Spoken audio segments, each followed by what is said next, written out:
Hockey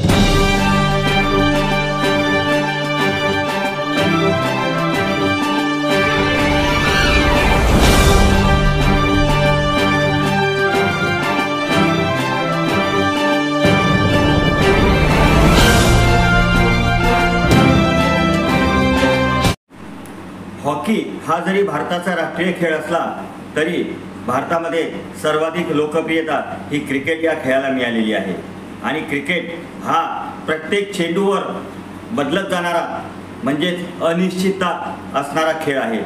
क्रिकेटसारखाच राजकारण हा सुद्धा अनिश्चिततेने भरलेला एक खेळ आहे आणि याच राजकारणामध्ये निवडणुका म्हटल्या तर विचारूच नका।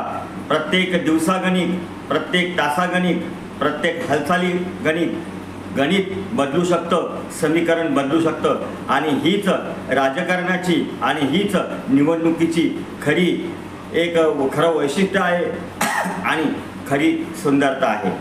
याच वैशिष्ट्याचा, याच सुंदरतेचा आणि याच अनिश्चिततेचा आपण वेध घेण्याचा प्रयत्न MH28 न्यूज लाईव्हच्या या व्हिडिओच्या मालिकेतून करणार आहोत।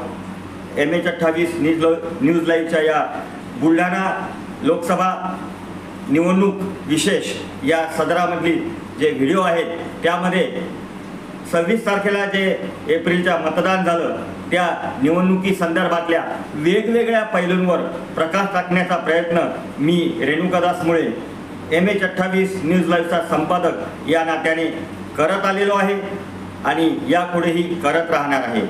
या माझ्या प्रयत्नांना तुम्हा प्रेक्षकांचे जे पाठबळ मिळत आहे त्याबद्दल पुन्हा एकदा कोटी कोटी धन्यवाद। बंधूंनो, आजचा हा जो व्हिडिओ आहे हा अशाच एका वेगळ्या पैलूवर प्रकाश टाकण्याचा प्रयत्न या व्हिडिओतून मी केलेला आहे। निवडणूक म्हटली की तिला अनेक अँगल असतात, अनेक कोण असतात, अनेक शक्यता पोटात घेऊन ही निवडणूक पुढे पुढे जात असते। अंतिम टप्प्यामध्ये जी शक्यता जोर मारेल, जी शक्यता इतर शक्यतांवर मात करेल, तीच शक्यता ही निकालामध्ये परिवर्तित होत असते। हे सत्य, ही वस्तुस्थिती प्रत्येक राजकीय कार्यकर्त्याने, प्रत्येक उमेदवाराने, प्रत्येक मतदाराने आणि प्रत्येक नागरिकाने समजून घेणे अतिशय महत्त्वाचे आहे। आज या व्हिडिओमधून आपण एका वेगळ्या मुद्द्यावर प्रकाश टाकण्याचा प्रयत्न करणार आहोत आणि तो मुद्दा म्हणजे गेल्या 3 निवडणुकांमध्ये अपराजय असलेले विद्यमान खासदार व सध्या महायुतीचे उमेदवार असलेले प्रतापराव जाधव यांच्या निवडून येण्याची शक्यता। मुळात प्रतापराव जाधव हे या निवडणुकीतले सर्वात ताकदवर आणि एक अनुभवी असे उमेदवार म्हणून त्यांच्याकडे पाहिल्या जात आहे। निसंशय राजकारणामधला ऊन पावसाचा, ऊन सावलीचा खेळ आणि निवडणुकांमधल्या सर्व प्रकारच्या टॅक्टिक्स ज्यांना अगदी जे त्यामध्ये मुरलेले आहेत असं व्यक्तिमत्व म्हणजे प्रतापराव जाधव आणि त्यांना जी आजपर्यंत साथ मिळत गेली ती सुद्धा त्यांना अतिशय पूरक अशी ठरली। त्याचा एकत्रित परिणाम म्हणजे 2009, 2014 आणि 2019 या 3ही निवडणुकांमध्ये सलगपणे त्यांनी विजय संपादन केला आणि आता या 2024च्या निवडणुकीमध्ये विजयाचा चौकार मारण्याचा एक संकल्प त्यांनी जो केलेला आहे त्या संकल्पाचा वेध घेण्याचा प्रयत्न या व्हिडिओमधून आपण करूया। आपण जर पाहिलं तर 2019च्या मागच्या निवडणुकीमध्ये प्रतापराव जाधव यांना साधारणतः 5,21,000 मतं मिळाली होती। आज 2024च्या या 18व्या लोकसभेचं जे मतदान 26 एप्रिल रोजी पार पडलं ते मतदान, त्या मतदानाचे आकडे जर आपण पाहिले 10,71,000 काही असं मतदान झालेलं आहे।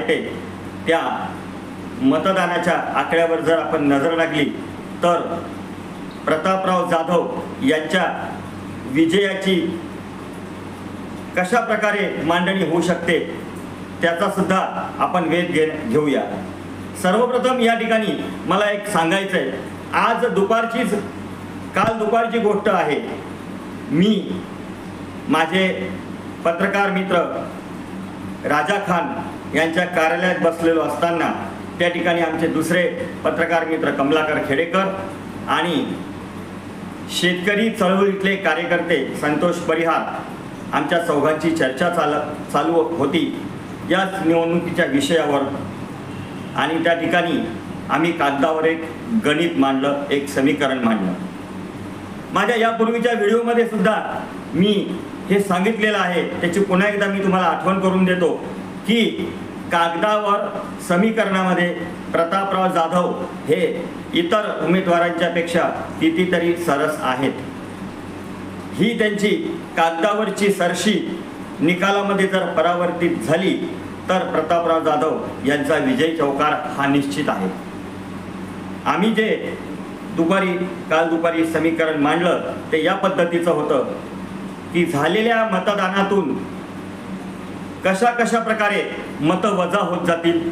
त्यामध्ये एक अंदाजे नोटाला होणारं जे मतदान आहे ते सुमारे 5,000 मतदान गृहीत धरलं किंवा हे मतदान नोटाला होऊ शकतं. कमी अधिक आकडे कमी अधिक होऊ शकतात.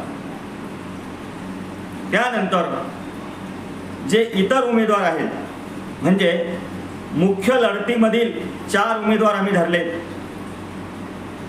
प्रतापराव जाधव, नरेंद्र खेडेकर, रविकांत तुपकर आणि वंचित बहुजन आघाडीचे उमेदवार वसंतराव मगर. हे 4 प्रमुख उमेदवार आम्ही गृहीत धरून हे समीकरण मांडलं. त्यामध्ये 5,000 मतं हे नोटाचे गेले. उर्वरित जे उमेदवार आहेत या 4 उमेदवारांना वगळून त्यांची मतं जवळपास 1.5 लाख मतं आम्ही गृहीत धरली, कन्सिडर केली. आणि ही 1.5 लाख मतं वेगळी काढल्यानंतर जे पुढे आम्ही समीकरण लावत गेलो, अंदाज लावत गेलो, त्या अंदाजाचा जो निष्कर्ष आला आणि त्या निष्कर्षानुसार प्रतापराव जाधव हे या कागदावरच्या आमच्या निष्कर्षानुसार मांडलेल्या गणितानुसार विजयी उमेदवार ठरतात असं आम्हाला त्या ठिकाणी निष्पन्न झालं. खरोखर जर पंतप्रधान नरेंद्र मोदी यांचा जो देशभर चाललेला करिश्मा आहे गेल्या 10 वर्षापासून आणि तो करिश्मा यावर्षी या 18व्या लोकसभेच्या 2024च्या निवडणुकीमध्ये सुद्धा जर चालला तर मात्र प्रतापराव जाधव यांचे वारे निश्चितच न्यारे होणार आहेत. गेल्या निवडणुकीमध्ये 5,21,000 मतदान जे प्रतापराव जाधवांना झालं होतं त्या 5,21,000 मतदानामधून वजाबाकी जरी केली आपण तरी गृहीत धरा की तेव्हा एकसंघ असलेल्या शिवसेनेचं मतदान बाजूला करूया. साधारणतः 1 लाख मतं आम्ही ती बाजूला केली. उरली 4,21,000 मतं. त्या 4,21,000 मतांमध्ये काही नाराज असलेल्या लोकांनी मतदान जर नाही केलं तर काय आकडा येऊ शकतो आणि त्या नाराज मतदारांची भरपाई जे नवीन मतदार आहेत किंवा मोदी सरकारच्या विविध कल्याणकारी योजनांमधून ज्यांना लाभ थेटपणे मिळालेले आहेत असे जे मतदार आहेत सर्व वर्गातले मतदार त्या मतदारांची मिळणारी प्रतापरावांना मतं असा जर एक मेळ घालण्याचा प्रयत्न केला तर तो आकडा पुन्हा 4,21,000वरच येऊन स्थिरावतो. 21,000 मतं जरी त्यातली कमी गेली तरी 4 लाख मतं ही प्रतापरावांची बेसिक मतं आहेत असं गृहीत धरायला हरकत नाही. 10,10 लाख मतांपैकी 4 लाख मतं जर प्रतापराव जाधव यांची गृहीत धरली आणि 1.5 लाख मतं इतर उमेदवार जे आहेत त्यांची त्याच्यामध्ये बाजूला म्हणजे हिशोबात जर धरली तर 5.5 लाख मतं ही हिशोबात धरल्या गेली आहेत। उरलेली जी आहेत 4.5 लाख मतं, त्या 4.5 लाख मतांमध्ये 2 भाग पडतात, 3 भाग पडतात आणि या 3 भागांमध्ये त्या 4.5 लाख मतांचं विभाजन कसंही केलं तरी शेवटी उत्तर हे प्रतापराव जाधवांच्या विजयावर येऊन थांबलं। ही जी आकडेमोड, ही जी समीकरण जुळवण्याचा हा जो प्रयत्न काल दुपारी आम्ही केला, तो प्रयत्न जसाच्या तसा तुमच्या समोर या ठिकाणी मांडलेला आहे। कोणत्या कोणत्या व्यक्तीसमोर आणि कुठल्या ठिकाणी हा हिशोब जुळवण्याचा आमचा प्रयत्न झाला ते सुद्धा मी सविस्तरपणे तुमच्या समोर कथन केलेलं आहे। अशा प्रकारे जर का प्रतापराव जाधव यांची सुरुवात ही बेसिक मतापासून जर धरली तर त्याच्यामध्ये वाढ जरी झाली आणि काही नाराज जरी म्हणजे त्यांनी मतदान नाही केलं तरी वाढ मात्र काही प्रमाणात गृहीत धरलेली आहे। वजाबाकी आणि बेरीज दोन्ही जरी केलं तरीही 4 लाख मतं आज प्रतापराव जाधवांची 4 लाखापेक्षा कमी टोटल असू शकत नाही, या निष्कर्षावर आम्ही दोघं तिघं जण त्यावेळेस पोहोचलो। हे कुठल्याही भावनेच्या आहारी न जाता तर्कशुद्ध पद्धतीने, वस्तुनिष्ठ पद्धतीने मांडलेलं समीकरण मी तुमच्या समोर इथे सादर केलेलं आहे। या समीकरणावर तुमच्या काय प्रतिक्रिया आहेत, तुमची काय मतं आहेत, तुमचा अभिप्राय काय आहे तो या व्हिडिओच्या कॉमेंट बॉक्समध्ये अवश्य नोंदवा।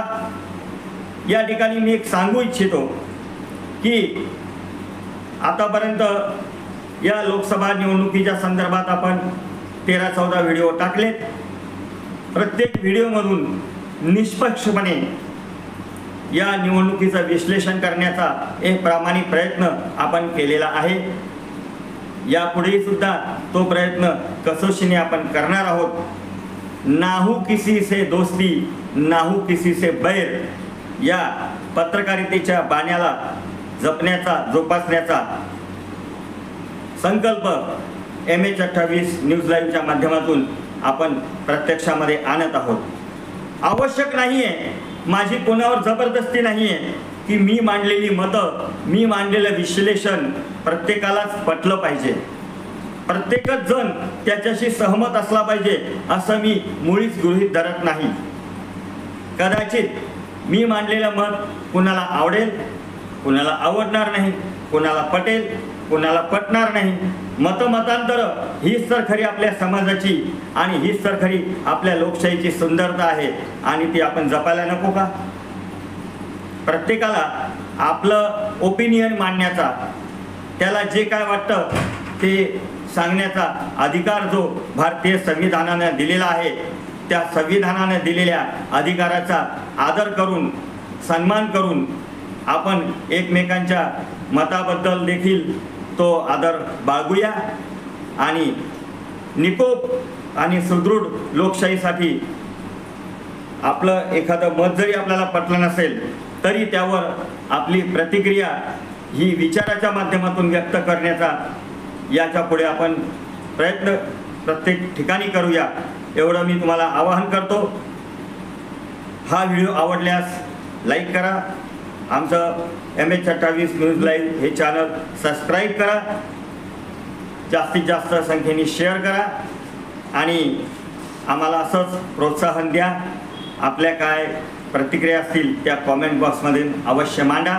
यापुढे वेगवेगळ्या पैलूंवर प्रकाश टाकण्याचा प्रयत्न हा निश्चितपणे सुरू राहील अशी ग्वाही देऊन मी या ठिकाणी थांबतो। धन्यवाद।